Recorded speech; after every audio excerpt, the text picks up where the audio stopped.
আসসালামু আলাইকুম গাইস। আজকে আমি দেখাবো আপনাদেরকে গ্র্যান্ড দরবার রুফটপ রেস্টুরেন্টের স্পেশাল পিজা কিভাবে বানানো হয়। প্রথমে নিতে হবে পিজার খামিরটা নিয়ে সুন্দর করে গোল করে খামিরটাকে বেলুন দিয়ে বেলতে হবে। তারপর বেলা হয়ে গেলে সুন্দর মতন চার সাইড গোল রাউন্ড করে তারপর পিজার ডাইসে বসিয়ে দিতে হবে। সুন্দর করে সাইজ করে বসানোর পর তারপর টমেটো সস সুন্দর করে দিয়ে মাখিয়ে নিতে হবে।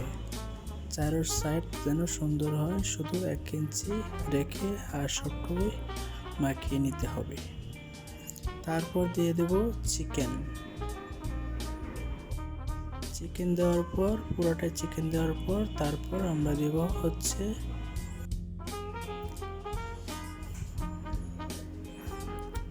তারপর দিতে হবে চিজটা সুন্দর করে চার সাইড দিয়ে ওই টমেটো সসের উপর দিয়ে সুন্দর করে সাইজ করে দিয়ে তারপর আমরা দিয়ে দেব ক্যাপসিকাম। 3 জাতের ক্যাপসিকাম সুন্দর করে ডেকোরেশন করে দিয়ে দিবেন। সুন্দর করে দেওয়ার পর আপনারা দেখবেন পিজাটা দেখতে অনেক সুন্দর দেখা যাচ্ছে। ঠিক আছে,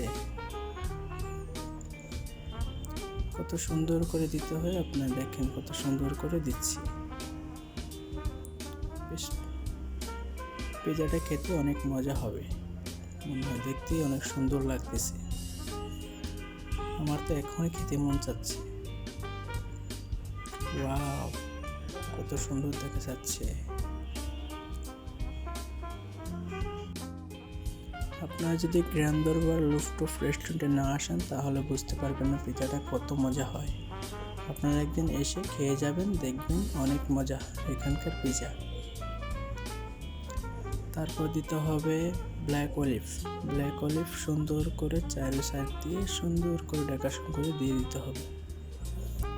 তারপর দেখতে এরকম দেখা যাবে। তারপর দিতে হবে মাশরুমটা সব জায়গায় দিতে হবে। তারপর দিতে হবে ওভেনে দেওয়ার পর কতক্ষণ থাকবে, ওভেনে ঢুকিয়ে দিলে তারপর ওভেনটা খুলে বের করে দেখবো পিজাটা হয়েছে কিনা।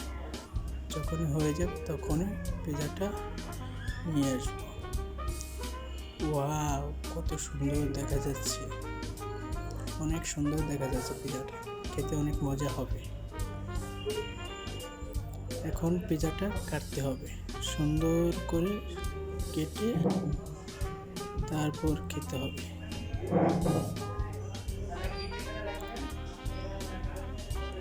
Wow, very nice. দেখতেই তো পাচ্ছেন কত সুন্দর দেখা যাচ্ছে পিজাটা।